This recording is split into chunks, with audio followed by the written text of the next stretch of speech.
السلام علیکم ورحمۃ اللہ وبرکاتہ۔ ناظرین، ایک مرتبہ پھر حاضر ہیں سنی اسلامک بیان پر نیو ویڈیو کے ساتھ، اور آج کی ہماری ویڈیو میں جو شخصیت موجود ہیں جن کو حضرت علامہ سید امین القادری صاحب قبلہ کے نام سے جانا جاتا ہے، چلیے شروع کرتے ہیں اور اپنی دینی معلومات میں اللہ کے رسول علیہ السلام حج سے واپس تشریف لے گئے۔ ماہ محرم کا مہینہ بہت اچھے سے گزرا، اور سفر کا جب آخری ہفتہ آیا تو اللہ کے رسول صلی اللہ علیہ وآلہ وسلم کی طبیعت میں علالت شروع ہوئی۔ روایتوں میں آتا ہے کہ آخری ہفتے میں سفر المظفر کے اللہ کے رسول علیہ السلام کے سر میں درد ہوا، اور اس کیفیت میں اللہ کے رسول علیہ السلام جنت البقیع جو مدینہ منورہ کا قبرستان ہے وہاں تشریف لے گئے، اور جب وہاں تشریف لے گئے تو میرے آقا صلی اللہ علیہ وآلہ وسلم نے بہت دعا کی۔ ساتھ جانے والے صحابی کہتے ہیں حضور نے اتنی دعا کی، اتنی دعا کی، اتنی دعا کی، اتنی دیر تک ان کے لیے، بقیع والوں کے لیے دعا کی۔ وہ صحابی کہتے ہیں میں تمنا کر رہا تھا کہ میں بھی اس میں دفن ہوتا تاکہ حضور کی دعا میں میرا بھی حصہ ہوتا۔ اتنی دیر تک دعا فرمائی، اور جب درمیان میں یوں بھی ہوا کہ جب آیہ کریمہ نازل ہوئی الیوم اکملت لکم دینکم واتممت علیکم نعمتی ورضیت لکم الاسلام دینا، اللہ پاک فرماتا ہے محبوب ہم نے تمہارے لیے تمہارا دین مکمل کر دیا، اور اللہ دین اسلام دے کر تم سے راضی ہو گیا۔ اللہ کے رسول علیہ السلام پہ جب یہ آیت نازل ہوئی تو اللہ کے حبیب علیہ الصلوۃ والتسلیم نے صحابہ سے فرمایا لوگوں، اللہ نے اپنے ایک بندے کو یہ اختیار دیا، اللہ نے اپنے بندے کو یہ اختیار دیا، چاہے وہ زمین پر رہے چاہے وہ رفیق اعلیٰ سے ملاقات کرے۔ جب یہ بات سنی تو صدیق اکبر رو پڑے۔ یاد رکھنا اللہ کے رسول سے جس کو جتنا تقرب ہوتا ہے حضور کی باتیں اس کو اتنی زیادہ سمجھ میں آتی ہے، یہ بات اچھی طرح ذہن میں ہونی چاہیے۔ اللہ اکبر۔ جس وقت تو آقا نے فرمایا صدیق اکبر کی آنکھوں میں آنسو، داڑھی آنسوؤں سے تر، ہچکیاں لے لے کر کے رو رہے ہیں، تو حضرت فاروق اعظم نے ایک سخت جملہ فرمایا کہ ان کو کیا ہو گیا؟ انہوں نے دوسرا جملہ کہا، میں صرف اس کو میں مفہوم کے طور پر جو وہ پڑھ کر آگے گزرنا چاہتا ہوں، اصل جملہ دوسرا ہے۔ انہوں نے غصے میں کہا ان کو کیا ہو گیا؟ حضور علیہ السلام اتنی اچھی بات کر رہے ہیں، کیا پیاری بات کر رہے ہیں کہ اللہ نے بندے کو اختیار دیا کہ وہ دنیا میں رہے یا رفیق اعلیٰ سے ملے، تو اس نے رفیق اعلیٰ سے ملنا پسند کیا۔ فاروق اعظم نے جب کہا تو صدیق اکبر نے کہا عمر، جس کو موت و حیات کا اختیار ملے وہ اللہ کے رسول کے سوا اور کون ہو سکتا ہے؟ محبوب کبریا کے سوا اور کون ہو سکتا ہے؟ اے عمر، جلد ہی اب یہ چہرہ نظروں سے اوجھل ہونے والا ہے، جلد اب یہ چہرہ نگاہوں سے اوجھل ہوگا، اب یہ چہرہ نظر نہیں آئے گا۔ حجۃ الوداع کے موقع پر کئی اشارے دی اللہ کے رسول علیہ السلام نے کہ میں شاید آئندہ سال تم مجھے نہ پا سکو، اور پھر بار بار حضور علیہ السلام ایک بات کرتے رہے اذکرکم اللہ فی اہل بیتی، اذکرکم اللہ فی اہل بیت، میری اہل بیت کے بارے میں اللہ سے ڈرتے رہنا، میری اہل بیت کے بارے میں اللہ سے ڈرتے رہنا۔ حضور واضح اشارے کرنے کربلا کے فرما رہے میرے بعد اللہ میری اہل بیت کے بارے میں تم کو آزمائے گا کہ تم میرے بعد میری اہل بیت کے ساتھ سلوک کیا کرتے ہو۔ اور پھر اللہ کے حبیب علیہ السلام سفر المظفر کہ آخری ہفتے میں جو ہے وہ علی ہوئے، اور جب بیماری بڑھتی گئی تو اللہ کے حبیب علیہ الصلوۃ والتسلیم نے امہات المومنین سے اجازت لے کر سیدہ طیبہ طاہرہ عائشہ صدیقہ رضی اللہ تعالی عنہا کے حجرے میں قیام فرمانا گوارا کیا۔ اللہ اکبر۔ پھر آقا کریم صلی اللہ علیہ وآلہ وسلم حجرے رسول میں رہے، تقریباً 15 دن یا 16 دن تسلسل کے ساتھ اللہ کے رسول پر جو ہے وہ بیماری رہی اور مرض وصال میں رہے۔ صحابہ کہتے ہیں اتنا بخار تھا کہ اگر ہاتھ رکھتے تھے تو ہاتھ کے اندر اتنی طاقت نہیں تھی کہ اس بخار کو برداشت ہم کر سکیں۔ ہم کہتے ہیں یا رسول اللہ آپ کو اتنا بخار، آپ کو اتنا بخار؟ تو اللہ کے حبیب علیہ السلام فرماتے ہیں کہ انبیاء کرام پر آزمائش لوگوں سے زیادہ ہوتی ہے، جو اللہ کا جتنا مقرب ہوتا ہے اس کو آزمائش اتنی زیادہ ہوتی ہے۔ حضرت ام المومنین عائشہ صدیقہ فرماتی ہیں کہ بخار کی تپش اور حرارت اتنی تھی کہ ہم لوگ چادر گیلی کر کے رسول اللہ کے جسم اطہر پہ ڈالتے اور تھوڑی دیر میں وہ سوکھ جاتی۔ حضور علیہ الصلوۃ والتسلیم پانی کے کٹورے میں ہاتھ ڈال کر چہرے پہ ملتے اور فرماتے موت کی سختی ہے، موت سخت ہے۔ اللہ کے حبیب علیہ السلام یہ فرماتے، اور پھر ان 15 دنوں میں یا 16 دنوں کے اندر اللہ کے حبیب علیہ السلام جب مسجد مسجد نہیں گئے تو اللہ کے حبیب علیہ السلام نے پھر اشارہ دیا. دیکھو حج کے لیے کس کا انتخاب کیا؟ امیر الحج کے لیے صدیق اکبر کا. اب نماز کی باری آئی تو آقا علیہ السلام فرماتے ہیں کہ جاؤ اور ابو بکر سے کہہ دو کہ وہ میرے مصلی پر نماز. حضور علیہ الصلوۃ و تسلیم کی علالت بڑی. اور پھر ایک وقت وہ آیا کہ اللہ کے رسول علیہ السلام نے فرمایا کہ بلال جاؤ اور جا کر مدینے کی گلیوں میں اعلان کر دو آج اللہ کے رسول آخری خطبہ دیں گے. اللہ کے رسول علیہ السلام آج آخری خطبہ دیں. ہائے ہائے ہائے, جب یہ بات بلال نے سنی, حضرت بلال سے کہا جا رہا ہے دیکھو تو سے آخری خطبہ, حضور کا آخری خطبہ, حضور آخری خطبہ. بلال نے سنا, میں ہچکیاں بن گئی, حضور آخری خطبہ. ہاں بلال جاؤ اعلان کر دو مدینے کی گلیوں میں. جس نے سنا اپنے بیگانے نے رو پڑے, لوگ دل پکڑ لیے, کام چھوڑ کے مسجد میں آئے. اللہ کے رسول علیہ السلام نے پھر حضرت مولا کائنات کا کندھا ایک طرف سے اور ایک طرف سے حضرت عباس کا کندھا تھاما اور تھام کر کے جو ہے وہ تشریف لائے اور آنے کے بعد منبر پہ بیٹھ گئے. اور پھر اس کے بعد آقا علیہ السلام نے بار بار فرمایا, آقا فرماتے ہیں کسی کا حق مجھ پہ باقی لے لو, کسی کا قرض لے لو, کسی کا جو ہے لے لو. میں اللہ کے یہاں اس حالت میں جانا چاہتا ہوں کہ کسی کا کوئی بوجھ مجھ پر نہ, یہاں دینا آسان وہاں دینا مشکل. بہت بار بار واسطے دیے. ایک صاحب کھڑے ہوئے, عرض کی یا رسول اللہ صلی اللہ علیہ وسلم 4 درہم میرے قرض نکلتے ہیں آپ پر. اگر میں بولنا نہیں چاہتا تھا لیکن چونکہ آقا علیہ السلام میرے آقا, آپ نے بار بار کہا اور قسم دے کر کہا میرے 4. آقا فرماتے ہیں یاد ہے وہ 4 درہم کائے کے تھے؟ عرض کی یا رسول اللہ ایک سائل اور بھکاری آیا تھا اور آپ نے فرمایا تھا اس وقت میرے پاس نہیں ہے, بظاہر تم دے دو ہم تمہیں لوٹا دیں گے. اور پھر میں نے حضور طلب نہیں کیا.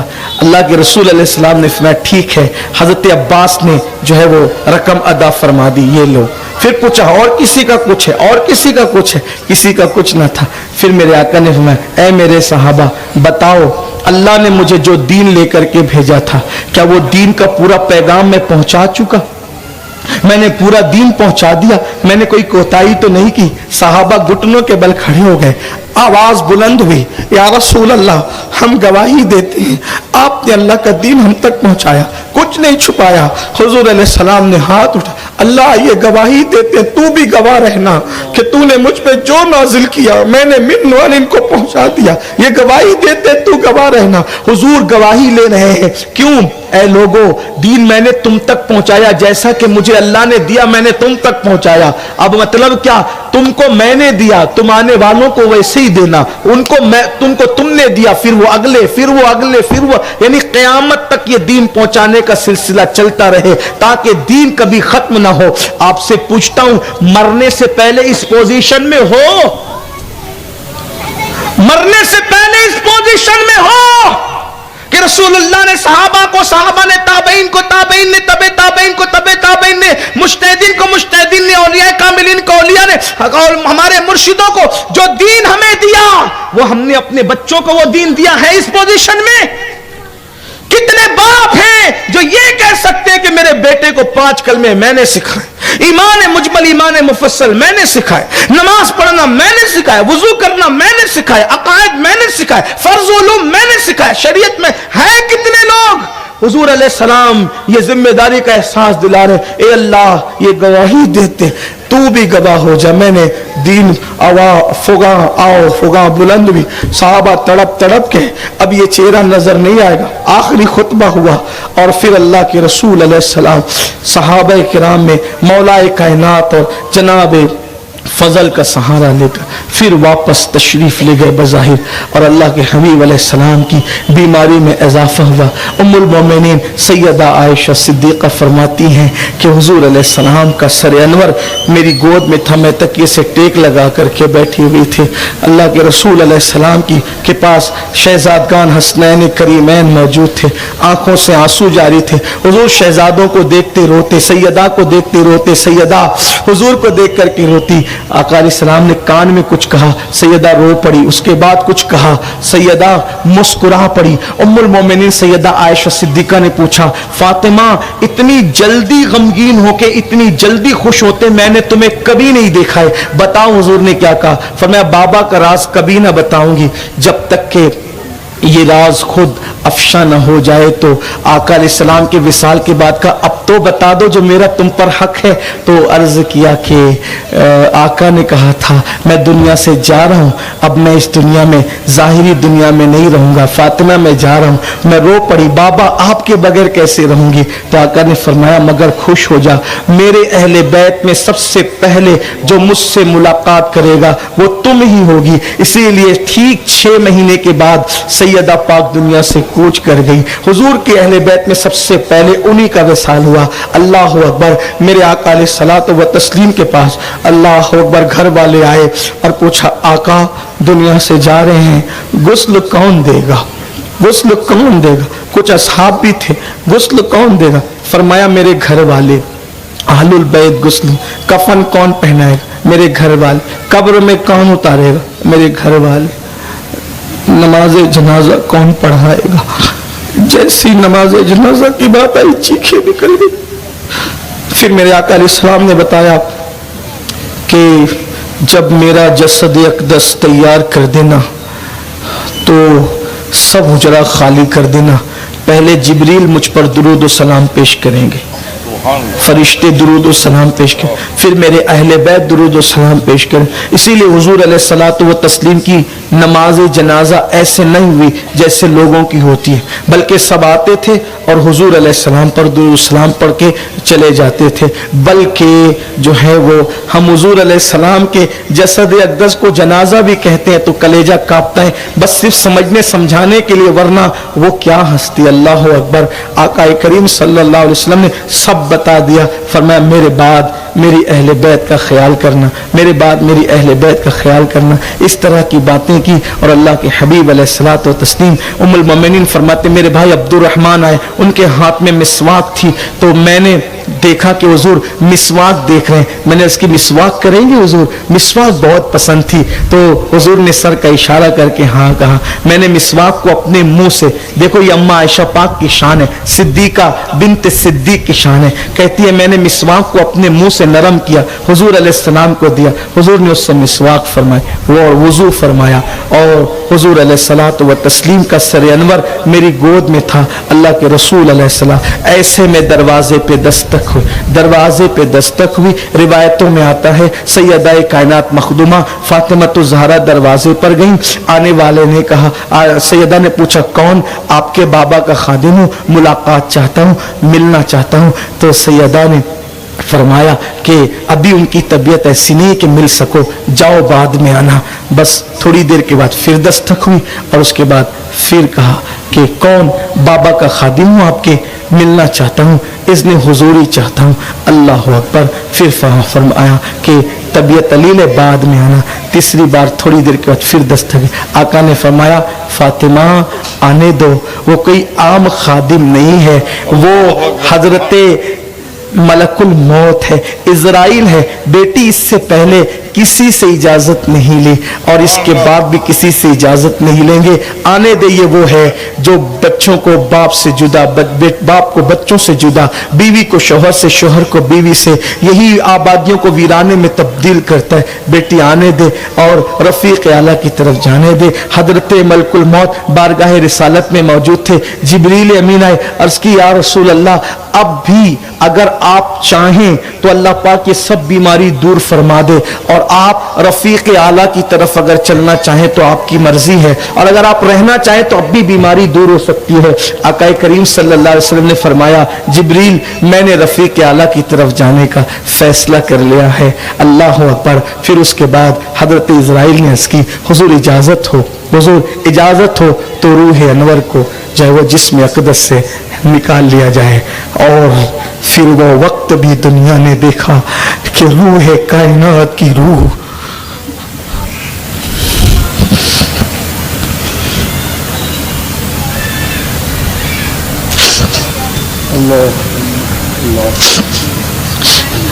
دنیا نے وہ وقت بھی دیکھا روح کائنات کی روح جسد انور سے پھر قبض کر لی گئی اور رفیق اعلیٰ کی طرف 3 جملے کہتے ہوئے تشریف لے گئے. ایک جملہ یہ تھا اپنی بیویوں کا خادم اور غلاموں کا خیال کرنا, بیویوں کا خادم اور غلاموں کا خیال کرنا. دوسرا جملہ تھا, دوسری بات تھی نمازوں کی پابندی کرنا, نمازوں کو ضائع مت کرنا. اور تیسری بات اللہ کا نام تھا اور رفیق اعلیٰ کی طرف روانگی تھی. اور پھر دست مبارک جو ہے وہ کی طرف سر انور آیا اور پھر ایک کوہرام تھا, ایک کوہرام. بات ختم کرتے کرتے ایک کوہرام تھا. سیدہ کائنات آج ان کے والد بزرگوار دنیا سے کوچ کر گئے. گویا کہ عرف عام میں کہیں تو مخدومہ کائنات آج یتیم ہو گئی, آج مخدومہ کائنات یتیم ہو گئی. آج حسنین کریمین کے سر سے ظاہری طور پر نانا کا سایہ اٹھ گیا. فاروق اعظم تلوار نکال لی. فاروق اعظم جس نے کہا محمد الرسول اللہ دنیا سے کوچ کر گئے اسے مار ڈالوں گا, قتل کر دوں گا. جیسے موسیٰ طور پہ گئے تھے اور واپس آئے ویسے وہ بھی واپس آئیں گے. عثمان غنی زبان بند ہو گئی, منہ نہیں کھلتا, کیا کہیں, کس کو کیا کہیں. جیسے کچھ لوگ غم میں اتنے ڈوب جاتے زبان نہیں. عثمان غنی کی کیفیت یہ ہو گئی. حال یہ ازواج پاک کی آنکھوں میں آنسو ہے. صدیق اکبر اللہ اکبر رو رو کر بےحال, مولا کائنات رو رو کر بےحال. بلال حبشی سسکیاں نکل رہی, جنات کے رونے کی آواز آ رہی. مدینہ منورہ میں جنات رو رہے ہیں, جانوروں پر صدمہ ہے. صحابہ بے چین اور بے قرار ہیں, کوئی کسی کا پرسان حال سننے والا نہیں. اس وقت کتنا کیسا وقت تھا لوگوں, جب آپ نے انبیاء, جب آپ نے سید الانبیاء ان کی آل ان کے اصحاب کی قربانی سنی, یہاں اب دیکھو دین کتنا خطرے میں ہے. نئے نئے قبیلے جو مسلمان ہوئے تھے اسلام کی ترقی دیکھ کر وہ پھر سے کافر ہونے لگے کہ اگر محمد اللہ کے رسول ہوتے تو وہ کیسے دنیا سے چلے جاتے, ان کا انتقال کیسے ہوتا, ان کا وصال کیسے ہوتا. وہ مرتد ہونے لگے. لوگوں کا حال یہ ہوا. اس وقت توجہ کرنا 2 مرتبہ دین پر وقت آیا, یہی کربلا ہے. 2 مرتبہ دین پہ وقت آیا جب کشتی ڈگمگانے لگی. ایک وقت رسول اللہ کے وصال کا وقت تھا جب فاروق اعظم جیسی ہستی ہوش کھو رہی ہے, عثمان غنی جیسی ہستی ہوش کھو رہی ہے. اس وقت صحابہ ہوش کھو رہے, رو رہے, آنسو بہا رہے. اس وقت کون سا مرد تھا جس نے ان سب کو اکیلے سہارا دیا؟ تو صحابہ کہتے ہیں اس وقت افضل البشر بعد الانبیاء بالتحقیق صدیق اکبر منبر پہ چڑھے. فاروق اعظم لوگوں کو کہہ رہے تھے حضور کا وصال نہیں ہوا, وہ آئیں گے واپس. صدیق اکبر باہر آئے, حضور کی پیشانی چوم کر, حضور علیہ السلام کو سوتی کپڑا جو وہ اڑا دیا گیا تھا, صدیق اکبر آئے, حضور کو دیکھا, پیشانی چومی اور کہا اللہ آپ ظاہری حیات میں بھی جو وہ مشکبار تھے اور آپ مہکتے تھے اور بعد وصال بھی آپ مہک رہے یا رسول اللہ. اور صدیق اکبر پھر آئے, کہا عمر میری بات سنو. عمر نے کہا, سید فاروق اعظم نے کوئی بات نہیں سنی. دوسرے صحابہ کو کہا کہ میری طرف آؤ. سارے صحابہ فاروق اعظم کی طرف متوجہ ہونے کی وجہ صدیق اکبر کی طرف آئے اور آپ منبر پہ کھڑے ہو کے فرمایا وما محمد الا رسول قد خلت من قبلہ الرسل.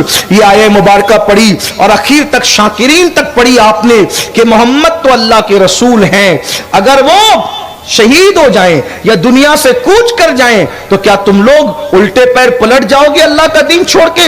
صدیق اکبر نے فرمایا لوگوں اگر تم محمد کی عبادت کرتے تھے تو جان لو کہ محمد الرسول اللہ دنیا سے تشریف لے گئے, اور اگر تم اللہ کی عبادت کرتے ہو تو اللہ حی و قیوم ہے اور وہ ہمیشہ باقی رہنے والا ہے اور اس کی ذات ہمیشہ باقی رہنے والی ہے. صحابہ کہتے ہیں ایسا لگتا تھا جیسے یہ آیت ہم نے پہلی مرتبہ سنی اور پھر اس کے بعد اللہ اکبر صحابہ کو یقین ہو گیا کہ اللہ کے رسول دنیا سے تشریف لے گئے, کیونکہ اللہ نے حضور کے جانے سے پہلے حضور کے جانے کا حال بیان فرما دیا اس آیت میں, وما محمد الا رسول قد خلت من قبلہ الرسل. صحابہ کو یقین ہو گیا حضور کا وصال ہو گیا. پھر اس کے بعد اب صحابہ حضور علیہ الصلوۃ والتسلیم کے آخری آرام کی تیاری شروع کرتے ہیں.